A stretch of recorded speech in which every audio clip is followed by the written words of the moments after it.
Arizonans for Children, and welcome to video 6 in our September series. Today we're talking about communications. This video will be useful for people who are currently doing visits, whether in person or virtually, but is really intended to help people who are not able to do visits at this time. You may recall from past videos that we discuss visits versus communication. So a virtual visit might be 30 to 60 minutes long and involves an activity, whereas communications are going to be more of a catch-up. These are about 15 to 20 minutes and can be done virtually or by phone. If you are currently doing only phone communications with your mentee, it can be tough to really connect with each other. So today's video will give you some tips and ideas to help you and your mentee get the most out of every conversation.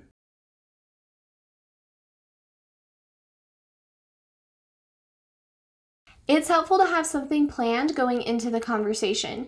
You could try a game like Would You Rather, which can be funny, serious, or both. Or you could try another game like 20 Questions, which can even be adjusted to be educational. You could even try doing some sort of lesson. It can be educational or about life skills, or it can just be silly and random. This is a great chance for you to pass on some skills to your mentee, but could be an opportunity for them to teach you something new as well.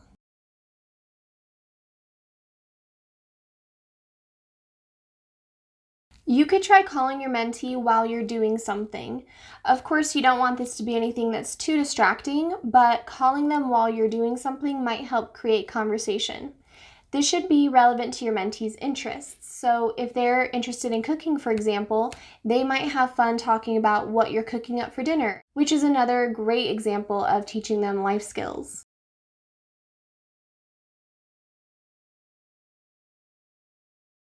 You should plan activities for both of you to do throughout the week. This is great for a couple of reasons. It can really help give you something to talk about on your next conversation, and it can help form a connection knowing that you're both doing the same thing throughout the week and looking forward to discussing it. There are so many options for this. You could read a book together and finish a few chapters each week, or pick a movie you'd really like to watch. You could even get really creative and make your own scavenger hunt and compare notes next time you talk on what you saw and found.